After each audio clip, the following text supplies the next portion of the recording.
Hey, hello everyone, and welcome to the first Connect series of the 2018-2019 academic year. My name is Brandon Clark. I'm a doctoral student in the Educational Leadership, Organization, and Policy program in the School of Education at Iowa State University. I serve on the Division A Graduate Student Committee as a chair and host, as co-chair and host of the Connect series. The Connect series is an initiative sponsored by the AERA Division A Graduate Student Committee, which features a sequence of virtual real-time sessions broadcast monthly during the academic year. Each session features a different scholar, practitioner, panelist, and focus on a unique theme related to educational leadership, organizations, and policy. Today's Connect series theme is preparing educational leaders and researchers for social justice. So much of our discussion will focus on how can preparation programs better prepare future school leaders and researchers for social justice, what might social justice look like in educational leadership, research, and practice, what are some of the institutional, societal, and cultural barriers, historically and currently, that impede the progress of social justice and educational leadership? And then also, what advice might our panelists today have for future educational leadership practitioners and scholars who adopt a social justice agenda? Today, we are fortunate to be joined by Dr. Mark Anthony Gooden, the Christian Johnson Endeavor Professor of Education Leadership and Program Director for Educational Leadership at Teachers College, Columbia University. So, Dr. Gooden, welcome. I very much appreciate your time and joining us for today's session. Could you just tell us about yourself, your scholarly interests, and some of your past and current work? Thank you, Brandon, for the introduction. Like Brandon said, I'm starting my second year at Teachers College, Columbia University. I was just recently at the University of Texas at Austin for 8 years. There I directed the principalship program, and I also served as a faculty member in the Department of Education Administration, which I believe has just recently changed its name. Before that, I was at the University of Cincinnati. There I spent 7 years serving as a assistant professor and associate professor, also serving in similar roles, working with leadership preparation programs. Some other parts of my background, I have served on the University Council for Education Administration's Executive Committee, and I've also served as the president of that esteemed organization. So that was really one of those highlights of my careers that gave me an opportunity to really just go a bit deeper in learning about preparation of leaders from a few perspectives. So including having conversations and looking a little bit more deeply into what goes on nationally in training leaders across really all of the UCA institutions, just interacting with colleagues from all over the country and seeing folks who were very much engaged and interested in improving their principal preparation programs. So coming to Columbia, I came here to really serve in the role as the Christian Johnson Endeavor Professor. But after getting here, I realized there was a need because there was no director of the Summer Principals Academy. So I ended up taking on that role the end of October of last year, and I have stepped into that role. Of course, it's work that I was familiar with, but it was a very different program. So the Summer Principals Academy has been really something that's really quite interesting because it's more of a nationally focused principal prep program, and I'm used to principal prep programs being locally, more concentrated locally. And that's been a growing experience in that regard, but it's also been different to get to know what happens in fall because the majority of the coursework is concentrated in the summers. So last summer, I spent my first summer actually serving as director of that program. So I've been very much engaged with principal preparation. So for the last, I guess, off and on, it's safe to say over the last decade, or more than that, probably 12 to 13 years. And so no matter where I go and what I do, I almost always find myself interested and engaged in working with principal prep programs. But I do believe it's really good work, and it's something that's very, very important. All of us know the research that says the school leader is second only to the teacher in terms of importance in that environment. So if we can train good principals and really send them out to lead the schools, I truly believe we really can impact what happens in education for children and really turn the tide, especially for those kids who have been minoritized is one term we've used in our culturally responsive school leadership article. But essentially what that means is kids who have been marginalized because of race, culture, class, religion, sexual orientation, language, ability, any of those things that people tend to really marginalize kids upon and get them or try to in some ways remove them or diminish their educational access. Well, thank you for sharing that with us. I think your intro, your background, obviously expertise and everything, but you really helped me segue into the kind of the first discussion point. So from your experience as an educational leadership scholar, then also, a practitioner, can you share with us and viewers your insights regarding how preparation programs can better prepare future school leaders and researchers for social justice? Yeah, it's a good question, and thank you for it. This is something that I'm happy to say a number of really smart colleagues are grappling with around the country at the moment, and have been for quite some time. And I humbly include myself in that group of people. Some of the things that I have found in my work, and it's always it's an ongoing thing to continue the work and continue asking really good questions. And I long to really get back to doing going a little bit deeper into the research. There's a part of being the leader of a program, and then you have to balance that with trying to keep up with the research, which tends to be a challenge. But to answer your question, I would say leaders really have to think about, or folks who prepare leaders really have to think about ways to center those things in programs that raise the consciousness level. So for example, I like to say that my work really looks at the racial awareness of a leader and its impact on a leader's practice. So for example, I believe that leaders need to have some really rich conversations where they interrogate race as a first step, a primary step on their way to becoming more culturally responsive and infusing a certain set of practices into their work. So for example, in every program I've ever been affiliated with in the last, 12, 13 years, we have really tried to emphasize the idea of having leaders really get an understanding of what critical consciousness is and really how that really impacts who you are and how you think about your work. And we've done a number of things. One of those is that's become popular with the work that I do is really using a racial autobiography. And that gives leaders just a chance to reflect on who they are as racial and cultural beings. And then we really start initially to toy with the idea of whether that impacts their practice. Obviously, in the beginning, some people are doubtful, and some people are in that space of they're thinking, yeah, I want to be a social justice leader, but I'm not sure why we are here discussing my racial and cultural identity.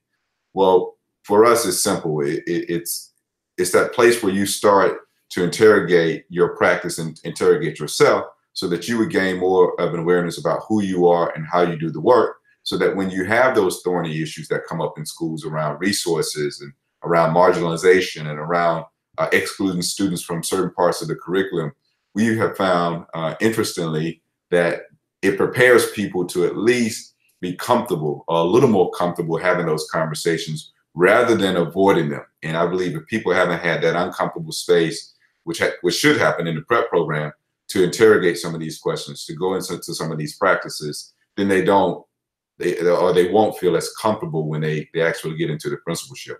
Obviously, there are some more aspects of principal prep programs that tend to support people in this. One is bringing students in as part of a cohort model. Being in a cohort really helps individuals create a safe and challenging space. Being aware of how adult learners engage in the process of getting to know who they are and how they learn is something that you really have to be careful with and make sure you're supporting people. So for example, we know that adult learners come to the principal prep program with a certain degree of expertise, understanding, and life experience. And we need to respect and recognize that. However, we need to also challenge them to move forward in their learning. So when we create a classroom that's developed for them to do their work, or create a space for them to do their work, a cohort model gives them that safety. It gives them the opportunity to develop relationships with people who are going to have their back, so to speak, not only in the program, but even beyond. So there's this balance. In order to grow, we have to admit we don't know something. And to admit that we don't know, or to do public learning, means we're really going into a space where it can be, dare I say, somewhat embarrassing to people, or even somewhat uncomfortable, especially when you're bringing in really accomplished aspiring leaders who have had experiences and in their respective schools, and who have come into this space who are well respected. So on one end, there's that growth. You really want to push them to grow and to get into a space where they're uncomfortable. However, on the other hand, we know from Maslow's hierarchy of need, that hierarchy of needs, that people need to feel a certain degree of safety in their learning. They need to feel a certain degree of safety in their work. So when faced with the opportunity to grow, or to really gain some safety, folks might really end up taking on the latter, gaining that safety. So we have to really remind folks again and again that gaining safety is important, but also growing is very important. So we have to continue to challenge people to move in that space. Sure. And so something I kind of picked on that you mentioned, right away, was this idea of raising critical consciousness. Yes. And I think, looking kind of in my schooling experiences, right, as a student, it wasn't until later years of college where that was the ethic of critique was really emphasized, and really questioning things. So I currently am instructing a teacher prep course. And a lot of students haven't felt empowered to question what they're being taught, or how they've been socialized.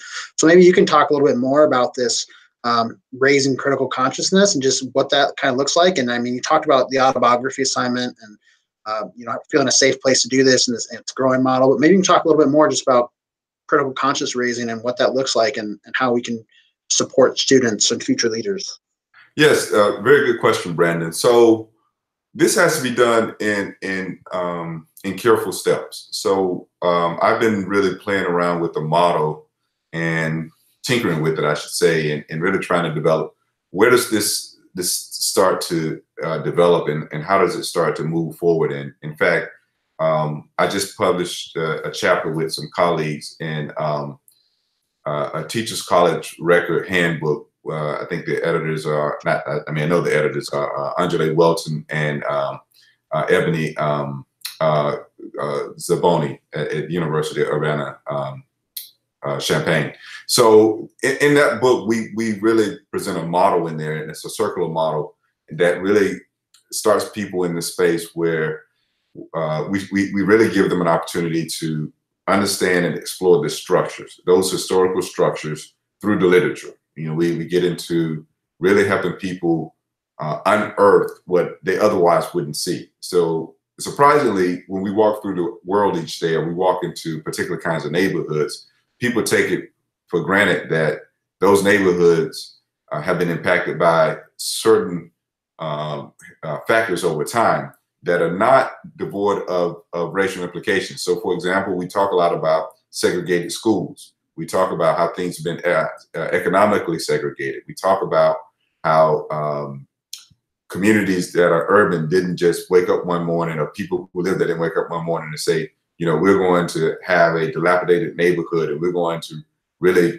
continue to not support our neighborhood, or not have the resources. No, those things were and have been. It's been historically shown that those were the results of constructions, of people being shifted in particular communities, people who were poor and of color, and primarily who were poor and Black in this country, right? So those communities are not the result of what a lot of people say without thinking, or unconsciously believe, is they're not a result of folks not pulling themselves up by their bootstraps, or not working hard, or not doing their very best. No, they're the result of some things that the government even participated in historically. So we have to examine that. When we go into neighborhoods and have students look where schools are located, we have to examine why they don't have the same levels of resources. We have to examine why they don't have the same levels of expertise in terms of teachers, or why they do have such really complex structures around financing that continue to elevate particular communities where there's a school system that's based on property tax. So we get leaders to look at all those things, right? And then we get them to understand that where you enter in that space.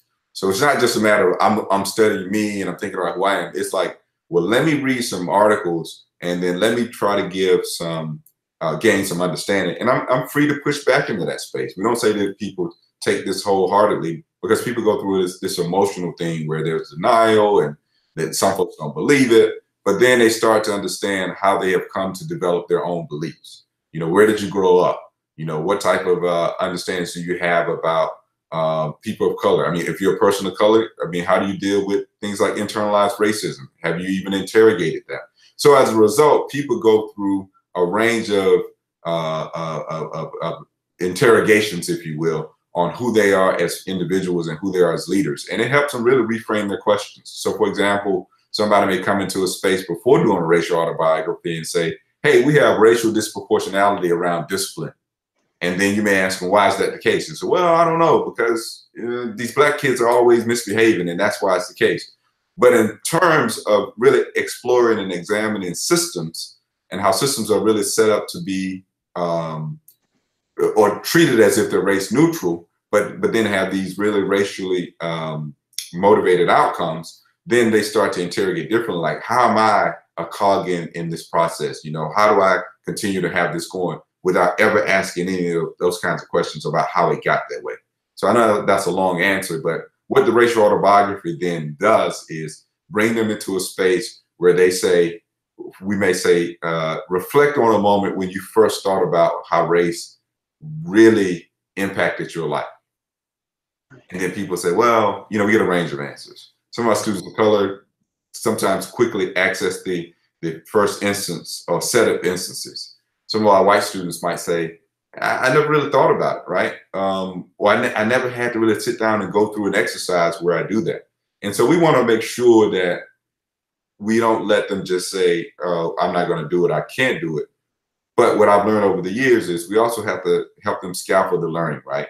So rather than doing the racial autobiography initially, we actually have the students do something called a racial identity statement.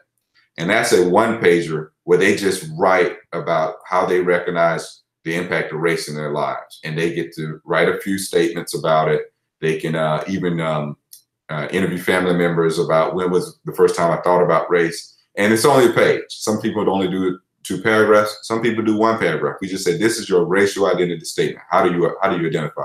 And our reason for doing that is really to get them into this initially. Even though they've been reading about race, they're now taking a first step to say, it comes home. How do I fit into this? And then we do some really, we do a closed set of exercises where in groups, small groups, depending on the size of the full class, but usually we take groups of anywhere from 3 to 5 folks to just talk about in a small group what I wrote on my racial identity statement and how did it make me feel? Because that's an important part. Not only just am I doing this as an academic exercise, what was my emotional engagement with this? And we want to really have people understand that this is emotional work. And there's nothing wrong with showing emotions. In fact, it's really good that you can say, when you see things happening to children and you're trying to support them, you can talk about how it made you feel. You can really come from a place of, you know, maybe my experiences are not yours, but I can tell you this, I can understand why you would feel the way you do. And I can at least look at you first as a child and think about how I can support you out of love and really move you into a place that's positive and of growth versus trying to first say, I'm going to discipline you because I know what you did. And I know that that was something done incorrectly. Right. So it sounds like, I mean, requires a lot of unpacking, a lot of emotional investment, but also to kind of get to that critical side and see things. And in mentioning the systemic nature of it, I think a lot of times we feel as though it's individuals, right? And we kind of forget about the systemic nature of things. Mm-hmm. So kind of going to the next question, and which has to do with systemic social justice, right? So the term social justice can be ambiguous. Yeah. I think sometimes it becomes ambiguous, and it can mean different things to different people. at different times and different places. And kind of with that in mind, can you share with us your perceptions of social justice and what social justice might look like, educational leadership, research, and practice? Yeah, thank you. So social justice is an interesting phrase, and I still am happy and I'm more excited to see the term than not, because I think it's a starting place. I think it's a place where we can have conversations with colleagues, and we can hopefully together explore where people come down on social justice, what that actually means to them. And I don't want this to be a case of, the battle of the definitions holders of social justice. I think that really takes us away from the work. But I have noticed, and I'd be remiss if I didn't say this, I have noticed that sometimes people take the term and they use it as a way to generally mean I want to do good by somebody, or I want to do some type of good by some particular group. And I think it loses meaning in that, because folks don't spend enough time getting behind what does it actually mean, and what does it actually mean for me in the work that I need to do. And so I think that even if you say I'm a social justice educator, if you haven't taken time to really examine what that means and how it impacts your practice, I think you're doing yourself a disservice, and I think you're doing the people you're trying to serve based on that term a disservice. So for me personally, I have moved into using really specific terms, and I've not always gotten a strong degree of support from folks, but I appreciate their feedback. And so for me, here's how I look at it. I say in the courses that I teach and the people I work with, it is a good idea to start with a definition and an understanding of race, right? And understand even how race and racism impacts the history of this country. And then when you understand that, you can then move into a place where we can start to talk about how do we engage in anti-racist practices. I'm thinking about the Field sisters in their book on racecraft, and they talk about this idea that really race is a euphemism for racism, right? They're saying we can't say racism for people, so we use race, and they make these really wonderful arguments about how race is really this construct that's been that's been manufactured, and it exists in many ways in people's imagination as something that doesn't really attach to anything, and it's used and it's changed over history. And so they adopt this term, but they use something called racecraft, and synonymous with thinking about like witchcraft. And so their idea though is people use all of the conversation around that term race to avoid saying dealing with racism. And so I think that if you don't have those kinds of conversations, you never move into how it impacts my practice. So for me, I have moved into getting folks to think about anti-racist, because you want to work against systems that oppress. You want to work against systems that marginalize because of race and culture. And you start there. You don't stay there. If you start there, then you can move into something more broadly, culturally responsive school leadership, which happily have written an article with my colleagues, Muhammad Khalifa and James Davis, on that. But our hope is, in having that conversation, we don't want that term to become one that's neutralized over time. So people have to start with specific things. And while those things may be controversial, while they may be difficult to deal with initially, I think you have to know specifically what you're fighting against. The challenge is when people say social justice, sometimes they say, oh, okay, well, we have this really big thing, this really big umbrella where we're fighting everything with everybody. Okay, I get that. But I believe that we all embody some parts of racism. So me being a Black man, I can't sit here and say I've never been guilty of pushing forward or promoting practices that have to do with racism. So for instance, being a part of the system, if I'm not really conscious of what I'm doing, I oftentimes am moving forward with that system. Very much like Beverly Daniel Tatum says, like there's no neutral place on this train, right? You're either actively pushing against it or you're just going along with it. And I believe that we have to come up with positive ways to interrogate it, and also positive ways to help support people who are being, obviously oppressed by it. So I know that's somewhat of a long answer, but I think that you have to have a framework. And for me personally, that framework has been, and what I continue to study, is anti-racist leadership. And I don't claim to know everything about it, but I do know what I've seen, and that's the way I've started with it to get people moving forward on it. I would have a hard time, in other words, I think, just saying to people, I want you to be social justice leaders. But I started with that general term because I believe we could go in so many different directions, and then we would end up maybe dealing with this idea of, sort of the battle of the oppressed, right? And I'm not saying that those other types of oppression are not important. I have just found personally it's better to start with race and anti-racism. And then we've talked about the other pieces in our programs. I think it's been easier for us to add them because I've also done a fair amount of reading, and many scholars will say the same thing.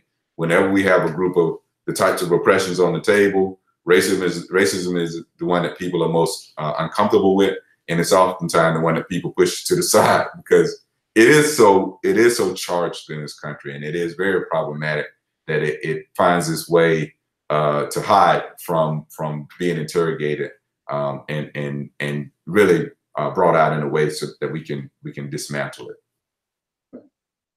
I think it was interesting you mentioned, anti-racism. Is that kind of a term you're finding, or like coming more into getting a little more notice? I mean, because I'm hearing it too, kind of more like going more this anti-oppression, right? And, not just social justice, more to the anti-oppression, like actively working against these systems, right, structures, the institutions. Is that something that you're kind of finding too? Is there's kind of a turn towards that direction?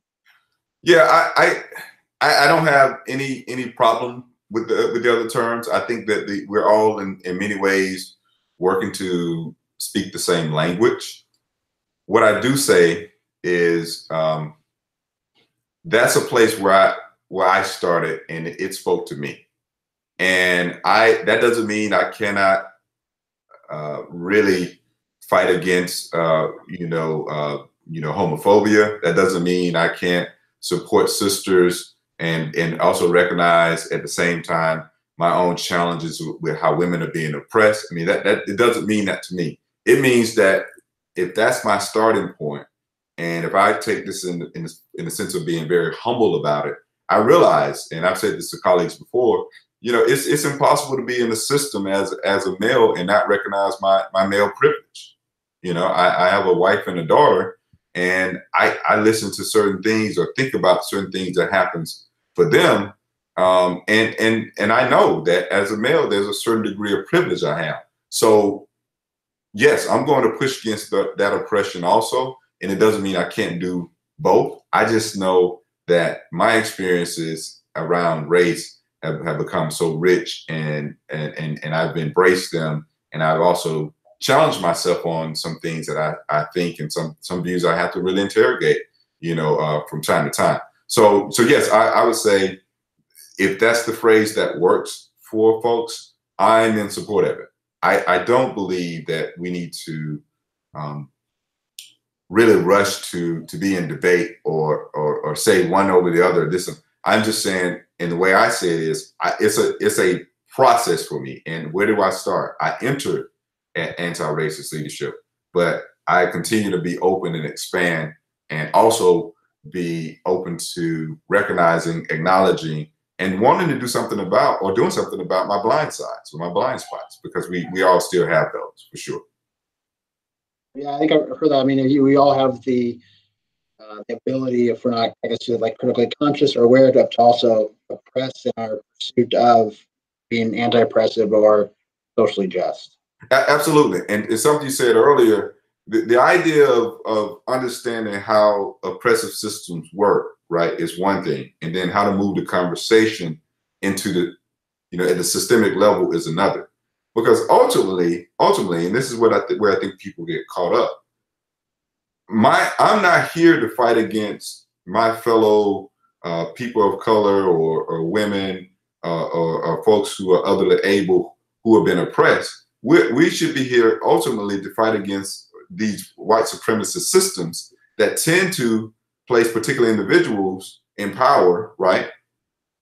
And they tend to not only have you had people who are in power historically, but those folks have put in systems. They have created systems that have continued over time, and we haven't clearly interrogated those with suspicions. We have assumed that they work. So I'll give you an example.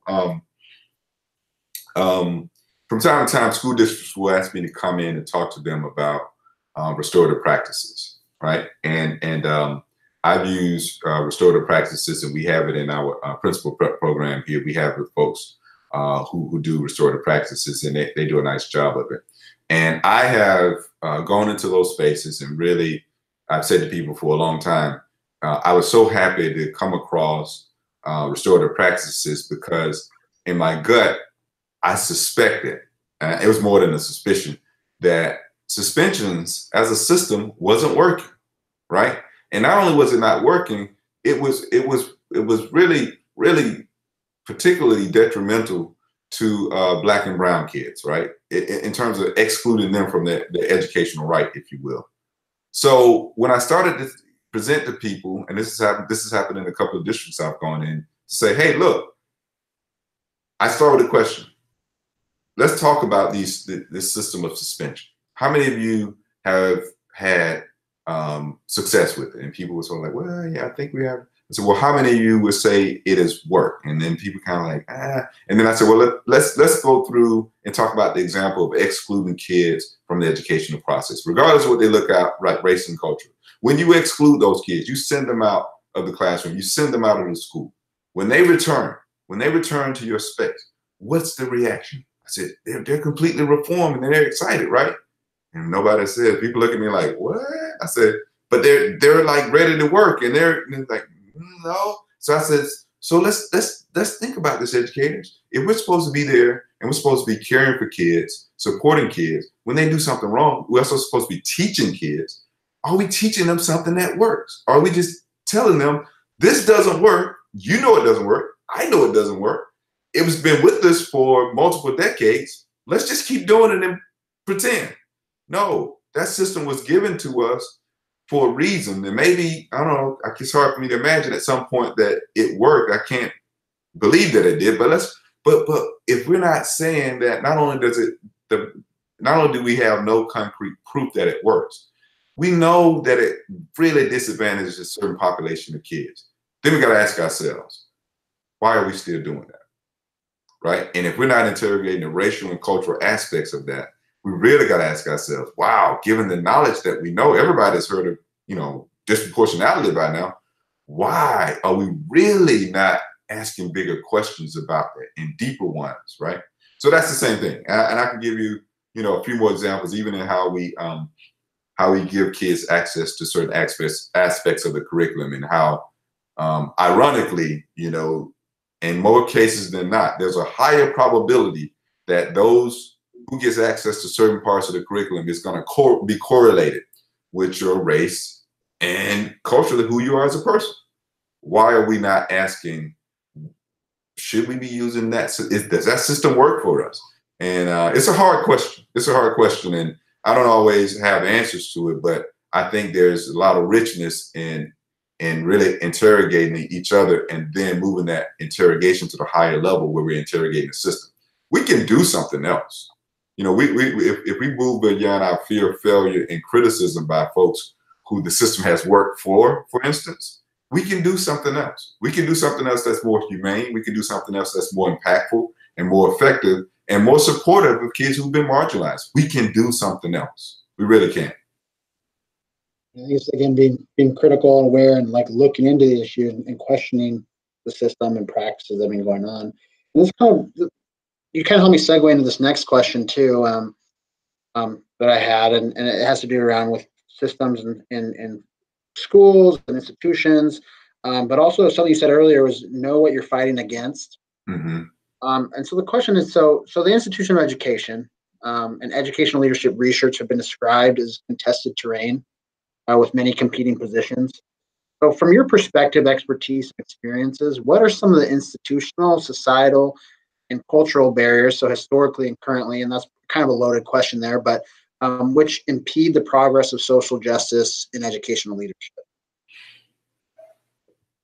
Yes, that's a good question. Yeah, it is a loaded question. So if we really are honest about this, there are challenges to this work on multiple levels, right? Having worked at a few institutions over my last, I guess it's my 18th year in academia. Yes, started my 18th year. So you have folks who are genuinely trying to engage in this work in higher education institutions, and sometimes the way education leadership departments are constructed, some people don't want to do the work of training principals, right? That's a problem, right? So, in some institutions, people would rather work more with doctoral students, or people would rather work more in other kinds of space. So that's a challenge, right? Also, if you're doing the research around, let's just say, anti-racist leadership or the racial impact, a leader's racial awareness and its impact on practice, I've been very fortunate that I've been able to get my work out there and get support from people and mentoring and to get the help I need. But some of these things, a lot of this work needs more attention and it needs more support. But some folks are discouraged from doing it. And some people are made to believe that this is not really, good research, and this is not the kind of thing that's going to be valued here. And by the way, is it going to bring in, the funding you need? And, is it something that's more, more quantitatively based type research where you have large ends? Because sometimes this kind of work, and I was trained as a quantitative researcher primarily, sometimes this work, people have to be a bit more creative in thinking about how we explore it on the level. But a lot of it, like a racial autobiography, the article that I've used and that I wrote on that, it was a qualitative article. I mean, we didn't have a big end. That wouldn't be, even though I think the work was rich and it was right for really including in education leadership, some journals may not have been as interested in it. So those are barriers, right? People have a desire to get tenure and to continue doing this work, but it can be a barrier. I mean, and it doesn't have to be, obviously. If you do really good work, you're going to be fine regardless. But I cannot ignore the fact that could be a barrier. The other thing is, I think you were saying earlier, there's a lot of pushback and resistance in the work. I'm fortunate again to have done this work for a long time and to have lived through some of the bumps and bruises. But I remember the first time I introduced with my colleague, Ann O'Doherty, a racial autobiography. And, and Ann and I would co-teach, me as a Black man and her as a white woman, we would co-teach. And that was a great practice. And I recommend, if you can do that, that would be good. But if you can't do that, can't do the co-teaching model, that becomes a barrier. The reason it was so instrumental for us is the students looked at this racial autobiography thing, and some of them had conversations with her directly, like, yeah, what's the alternative assignment? Because I know that's Dr. Gooden's assignment. So what, can you give me something else to do? But with her being a person of substance, said, no, this is our assignment. This is the assignment. There isn't an alternative. But there was resistance. When I tell you the first time we introduced this and I walked back in that next class period and saw our cohort at the time, majority of younger white women, I could feel the stares, the like daggers in their eyes, so that, as they say. And I wondered at some point, like, man, should I just abandon the work? I mean, I wondered, like, man, what are my course evaluations going to look like? I remember having a couple more instances with that group where I had to push the envelope because there were some things that they just did not want to do. And I just said at some point, look, course evaluations are course evaluations. Whatever's going to happen is going to happen. At the time, I was a tenured professor, but I still had a concern. I still felt some kind of way in the emotional undertaking and what I felt like, because we all battle with wanting to be accepted in the academy in the biggest of ways. But that's something that the work has to get done. I think I'm thankful that I've now learned how to deal with that a little bit better. I mean, I pressed on with then, but for some time I did have a feeling that I didn't want to engage in this, or maybe it was wrong, or maybe I should just step away from this. But through working with somebody like Ann O'Doherty, and with us having conversations back and forth and being very supportive of each other, that really helped me move forward. But I guess I would say, Brandon, another barrier though, some of our colleagues work in these institutions and they're isolated racially and culturally. And to do that alone, if I think about having to have done that alone, if I had been any other place, it would have been much more difficult for me. And I don't even know if I would recommend this to a new assistant professor of color if those were the circumstances. Yet people still do it, right? People still persevere. And I talk to young scholars from all over the country. Not all scholars of color. Some who are white scholars who said, we're going to push forward on this work and do it. And there were ones who came before me who did it. And I appreciate that, folks like, I drew on, in some ways on the Michelle Young and Lively article from 2000, right? And I was encouraged by the fact that as two white women, they had decided to take this on.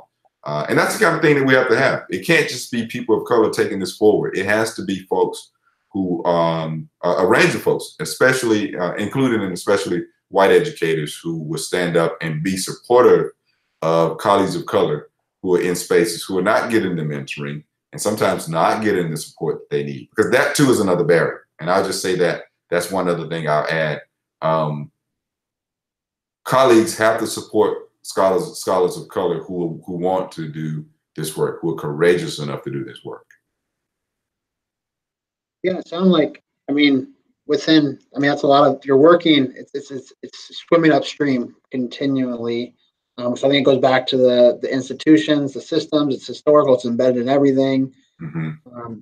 I thought it was interesting when you're talking about like tenure and the pressures. I think sometimes, and I've kind of noticed being a grad student, and the pressures that faculty get to produce research, despite maybe, in particular, faculty of color, despite doing really good community work, doing service, and teaching, which are very important, right? But I think it kind of comes back to the value, what is valued, what maybe generates money, what doesn't, competing things from a university perspective, but also societal. Yeah, I missed the last part. I heard you say they have to produce research, and then the question, what was the question? Oh, so I was talking about, this push being, to get tenure, and the pressure to produce research, but doing good work in other areas. So in the teaching, the service components, going out into schools, and in particular with faculty of color who aren't engaging this work. And I've kind of seen, just from my experiences, brief experiences in grad school, that the research is important, but it a lot of times comes down to just the research, which can kind of, maybe be discouraging in some incidents when you are doing good work in your other areas. Yes, it can be. It's if you have the opportunity to really blend your teaching into your research and vice versa, then if you're presented with that opportunity, you most certainly should take it. I would say yes, there is an emphasis on the research, but you have to know that there's also an importance in the teaching that the institution may not say is as important, right? I learned a lot from my students. I learned a lot by engaging with my students. If I had not done a racial autobiography and looked at the data from our students, I wouldn't know what I know today.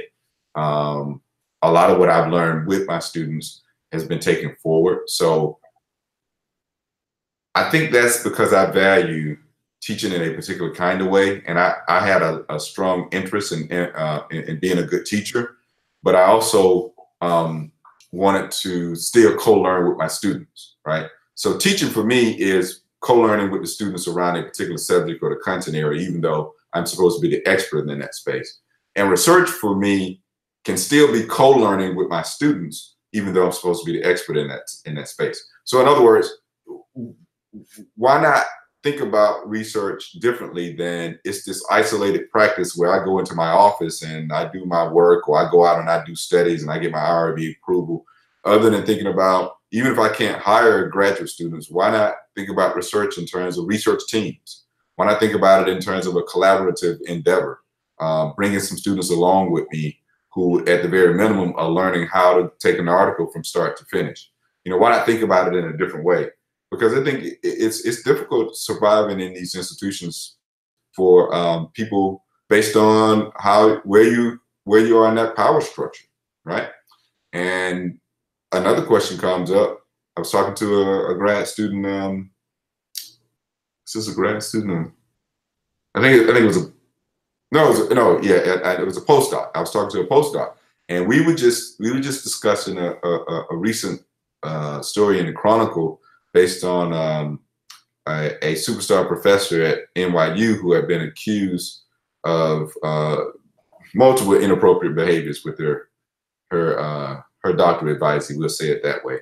And we were just saying how, man, it's just crazy that we have this system that's set up that almost leans toward bad behavior. And this postdoc was sharing with me a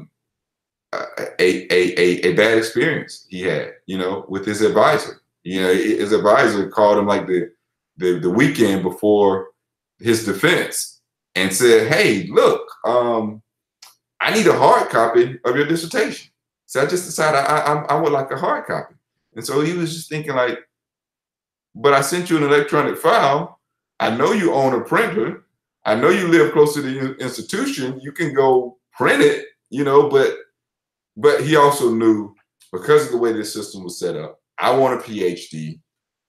I've got to do what my advisor said." So that kind of thinking needs to be, you know, reworked, right? Because it's a system that's set up where a lot of people can really sustain a great deal of abuse based on how the system is constructed, and or people who misuse it. I'm not saying everybody does that. That's not what I'm saying. I'm not saying there's a large number. I'm just saying, because of the way the system has been constructed, it sort of lends itself to that kind of abuse. Even in how we think about the notions of tenure and how people get information on tenure guidelines, even though there are a number of systems I've worked with folks doing external review letters and they appear to be fair, I also know when people abuse those systems, it's very hard to not only sort of weed out those folks who are abusing others, but even to think about real ways of punishing those people. So I hope I'm not too far off the answer to the question. But yeah, that's my response. Oh, thank you. I think that's really nice insights, and it goes into, again, I think we're on a good flow right now, because you keep going to kind of the next question. And this is the last one too, and we're coming right up here on 7 o'clock, and so I don't want to I want to be respectful of your time. But in the current socio-political context, and it seems to me, at least, and some of the, you know, students that I'm teaching now, and some of the younger people, especially coming out of high school and things like that, but they're becoming more conscious about injustice and education in society. I think that's maybe just a point in time we're at, and we've kind of seen this in history too. But with that in mind, what advice might you have for future educational leadership practitioners and scholars who want to be socially just oriented, who want to adopt that social justice agenda within their practice?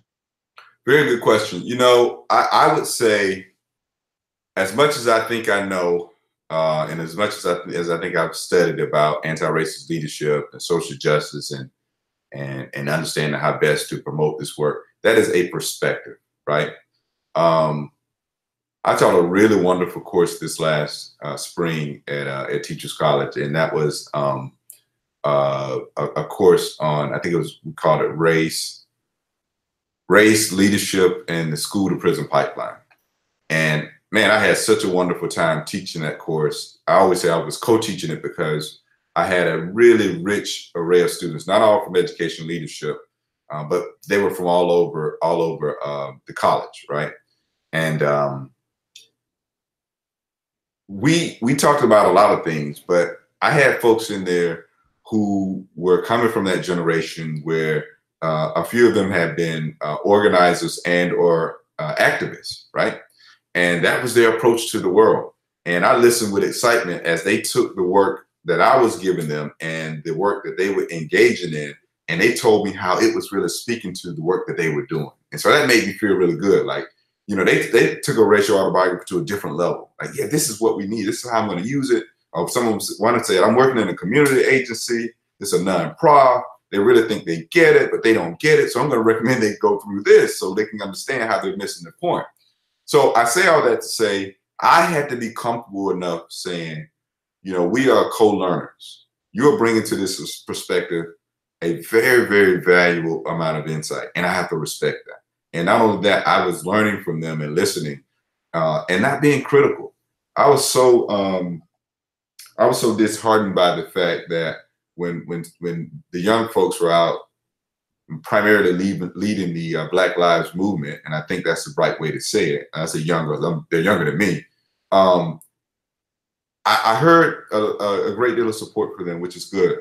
But when I heard people who really were saying things like they need to just stop doing that, or what are they doing, and they just seemed like overly critical. And I just said, you know, if you think about history, history tells us that oftentimes it has been younger folks who have been out on the front line leading the protests. It has been those young folks who have been the ones who said, we're going out and doing something. This is the way we're going to do it.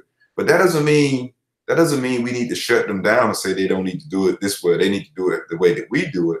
That just means that we need to be supportive and really understand what their goals are. First of all, don't just be supportive without that. But when you look at what they were saying, when you really got an understanding of what their protests meant, police brutality, that's an issue. Black Lives Matter, that was the issue for me. I'm concerned about that too. I'm glad they're doing that. But I saw us as working in tandem. I wasn't out on the front lines. I wasn't calling them up saying, what do you all need? But at the same time, I also recognized that I had a lot of healthy respect for what they were doing, and I was supportive of it. And I made sure that in circles when I heard people saying that, or if they said that, I said, no, I totally get it. And I know what they're doing, and it makes sense to me. And then my last point is, I was so excited to, I presented a paper at last spring at the Harvard Alumni Color Conference. And they invited, as one of their keynotes, Brittany Packett. Is it Packett? I think it's Packett. And I started following her right after this. I hope I'm saying her last name. Yeah, I think it's Packett. So they had her interviewed by, or her name is going to escape me, but she was let's just call it, she's a civil rights leader from days gone by. She's been an educational leader, also a Harvard graduate. And they did a keynote where Brittany was interviewed by her. I totally loved it because you had wisdom on one end of a senior who interviewed a young person. And a lot of people, you know, people didn't give this sister a chance, man. She comes from a family of activists. She comes from a family of ministers. So she knew what she was talking about. Like, she wasn't just somebody out on the front lines. No, her thinking was just so aligned with the kind of work we're doing that needs to be unearthed and brought out in the public. And so I just think folks need to be more open to that, right? And even as professors, if we go into these spaces and these students know some things that we don't know, listen, you know, give them space in the classroom, because after all, it's their learning that's the reason we're there. Excuse me. That really started, when you're talking about this, you know, co-teaching and collaboration. You know, knowledge, I think, for a long time has been, and still is in many ways, right? How education is power and the way it's been used to assimilate, for conformity reasons. But when you're talking about co-teaching, collaborating, building knowledge together with your students, working to build people up and support them rather than pushing back, I think it can be really powerful work. And really, influential too. And I think giving students a little bit of empowerment to have a voice, to have a say in their education, but also then engage, in the work is really important as well too. Right. Right. Yep. I agree. And that's not something I've always been comfortable with. As I was trained in academia and as I sat in classes, I'd be lying to you if I didn't tell you that that's what I tried to duplicate initially. But over time, I've become more open to experimentation, more relaxed in my approach, and just more free in using those terms that you just really given back to me. And as I said that to students, they took a deeper level of responsibility around the work. It wasn't like giving away, the whole store and hoping for the best. No, they were very respectful of the educational space. I mean, so much so that, every week we were almost always running late over the time, right?